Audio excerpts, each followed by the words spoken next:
Saudara, isu reshuffle kabinet atau perombakan kabinet muncul setelah Presiden Joko Widodo melebur Kemenristek dan Kemendikbud. Selain itu, Presiden juga akan membentuk kementerian baru, yakni Kementerian Investasi. Reshuffle kabinet tersebut dikabarkan akan dilakukan pekan ini. Lantas bagaimana tanggapan Istana terkait isu reshuffle kabinet ini? Kita akan membahasnya bersama dengan Bapak Ali Mokhtar Ngabalin, tenaga ahli utama Kantor Staf Presiden. Selamat pagi, Assalamualaikum Pak Ngabalin. Assalamualaikum Pak, selamat pagi. Selamat pagi. Waalaikumsalam warahmatullahi wabarakatuh. Semoga Mbak Leni. Baik. Pak Ngabalin, sebelum kita ke isu reshuffle, saya ingin bertanya sebetulnya faktor urgensi apa yang kemudian mendorong pemerintah untuk menggabungkan dua kementerian dan juga membentuk kementerian baru yaitu Kementerian Investasi, Pak? Ya, terima kasih.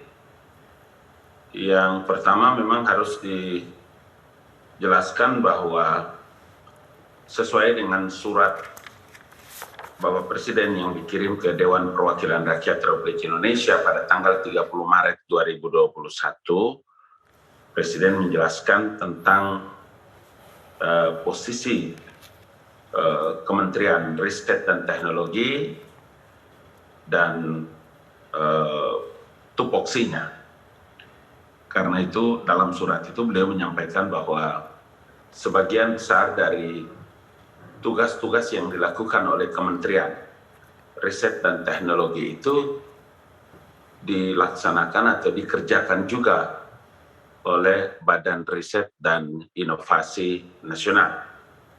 Karena itulah maka penggabungan antara Kementerian Riset dan Teknologi kepada Kementerian Pendidikan dan Kebudayaan menjadi sebuah keniscayaan. Begitu juga dengan pembentukan kementerian baru. Ada satu nomenklatur yang berubah, yakni Kementerian Investasi. Saya di beberapa kesempatan juga menyampaikan bahwa di Indonesia saja, di negara kita saja yang kita tahu bahwa Badan Koordinasi Penanaman Modal itu adalah setingkat dengan menteri. Tapi di luar negeri tidak dikenal, gitu. Jadi dalam berbagai kesempatan kalau bernegosiasi atau membicarakan hubungan bilateral dan lain-lain, posisi BKPM itu satu tingkat di bawah Kementerian Investasi. Di samping itu memang menjadi satu konsekuensi dari jawaban atas berbagai masalah investasi, perizinan dan lain-lain sebagainya, maka untuk menjawab semua itu Bapak Presiden membentuk Kementerian Investasi. Dari dua hal ini, ya, itu disampaikan kepada Dewan Perwakilan Rakyat Republik Indonesia. Surat Bapak Presidennya telah diterima, sudah dibahas, juga telah disetujui. Itu artinya bahwa langkah-langkah lain yang segera dilakukan oleh Bapak Presiden itu dalam waktu yang tidak terlalu lama. Ditandai juga dengan apa? Dengan statement Bapak Menteri Bambang Brojonegoro pada waktu di Makassar. Kemudian beliau juga menyatakan pamit di depan para staf dan pegawai Kementerian Riset dan Teknologi. Nah, culture atau gaya kepemimpinan Presiden Joko Widodo selama saya bekerja di Istana maupun di Binagraha, saya melihat bahwa beliau tidak telat dalam mengambil keputusan, dan kalau mengambil keputusan tidak punya tergantung dan berpengaruh kepada siapapun. Dan itulah sebabnya saya mengatakan bahwa pelantikan itu kapan? Saya bilang pekan-pekan ini, kalau ini Rabu, kemudian Kamis, atau bisa jadi Jumat. Kalau pekan ini tidak, kita tunggu pekan depan. Itu karakter yang, gaya kepemimpinan yang seringkali kami semua saksikan. Kalau Bapak Presiden mengambil keputusan yang cepat, tepat, dan independen. Baik, Pak Ngabalin, ada satu kementerian yang dibentuk oleh Presiden, yakni Kementerian Investasi yang sebelumnya adalah BKPM atau Badan Koordinasi Penanaman Modal. Lalu apa perbedaannya Kementerian Investasi ini dengan BKPM sebelumnya, Pak? Ya, kan kita tahu bahwa konsekuensi dari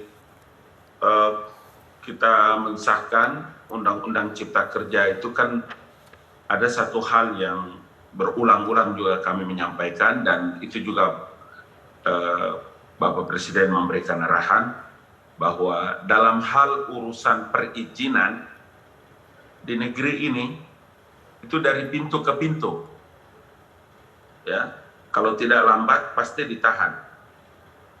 Lama ini periode ini, peristiwa-peristiwa ini terjadi zaman lama, karena itulah sehingga bagaimana pada periode Bapak Presiden Joko Widodo ini melihat ada tumpukan undang-undang yang satu dengan yang lain yang begitu banyak, dan salah satu yang menjadi prioritas itu adalah untuk dan atas nama kementerian-kementerian teknis itu izinnya dari undang-undang kita ini ditandatangani oleh Kepala BKPM. Dengan Kementerian Investasi ini diharapkan maka satu pintu untuk pemberian izin-izin terkait dengan dunia usaha.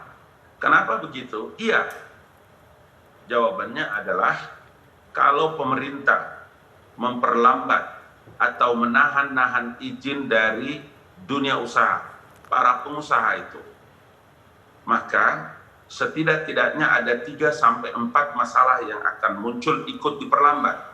Pendapatan keuangan negara, sumber keuangan negara, lapangan pekerjaan, bagaimana kemudahan usaha, dan seterusnya dan seterusnya. Disitulah maka Badan Koordinasi Penanaman Modal, kemudian surat yang disampaikan oleh Bapak Presiden kepada DPR itu dalam merubah nomenklaturnya. Di situ perbedaannya, Mbak. Baik. Pak Ngabalin, saya ingin kembali ke Pak Ngabalin tadi menyatakan bahwa kemungkinan pelantikan akan dilaksanakan pada minggu ini, jika tidak hari ini mungkin Kamis, Jumat, atau mungkin awal minggu depan. Artinya bahwa pembentukan kementerian baru dan peleburan kementerian ini nantinya pasti akan diikuti dengan reshuffle, Pak. Karena ada sejumlah pendapat menyatakan belum tentu penggabungan kementerian ini dan pembentukan kementerian baru ini diikuti dengan reshuffle. Ya, yang saya memberikan penekanan itu adalah kalau nomenklatur ini berubah, maka ini pasti mendapatkan SK baru dan menterinya akan dilantik. Ada pelantikan menteri. Karena itulah maka selalu saya mengatakan bahwa kalau terjadi reshuffle atau pergeseran kabinet satu menteri ke menteri yang lain, ini menjadi kewenangan mutlak yang sering kita sebut dengan hak prerogatif Bapak Presiden. Ya. Pasal 17 ayat 2 Undang-Undang Dasar 1945. Saya tidak masuk dalam wilayah itu, karena tentu itu adalah hak yang dimiliki mutlak oleh Bapak Presiden. Tetapi yang saya tekankan itu adalah yang saya ingin memberikan penjelasan kepada publik TVRI, para penonton pagi ini adalah bahwa pasti ada pelantikan Kementerian Pendidikan dan Kebudayaan, Riset dan Teknologi. Yang kedua adalah pelantikan Kementerian Menteri Investasi. Ya, Pak Ngabalin, masalah pelantikan ini tentunya sudah dibicarakan di dalam intern istana, termasuk apakah sudah dibicarakan juga dengan Wakil Presiden Ma'ruf Amin, Pak? Apa tanggapannya? Ya, kemarin 2 hari ya dari sekarang pertemuan antara Bapak Presiden dan Pak Kiai Ma'ruf Amin, tentu saja kita mendapatkan informasi yang tidak kita ragukan kebenarannya, bahwa diskusi, membicarakan, membincangkan, ya, itu ada. Baik, artinya memang sudah didiskusikan pastinya dengan Wapres Ma'ruf Amin ya Pak ya? Ya. Ya. Pak, kemudian jika memang nantinya pasti ada pelantikan di dua kementerian baru tersebut, lantas apakah Bapak melihat ada kemungkinan reshuffle atau pergantian menteri di kementerian-kementerian lain, Pak? Itu yang saya kira sulit kita bahas ya, tetapi kalau dilihat dari kebiasaan, kalau nggak salah kan baru 3 bulan lalu reshuffle ya, reshuffle-nya itu baru 3 bulan lalu, sehingga saya kira ini juga menjadi hak dan kewenangan Bapak Presiden yang tentu saja apa saja yang beliau mau lakukan adalah hak otoritas yang dimiliki oleh beliau. Karena itu mungkin saya tidak bisa masuk dalam wilayah itu. Dari kacamata Pak Ngabalin sendiri, apakah ada faktor-faktor yang paling mendesak untuk perubahan-perubahan ini, Pak? Ya, kalau dilihat dari faktor-faktor yang paling mendesak itu kan sebetulnya selain dari jawaban atas Undang-Undang Cipta Kerja, tantangan yang kita hadapi ini kan sebetulnya adalah pandemi.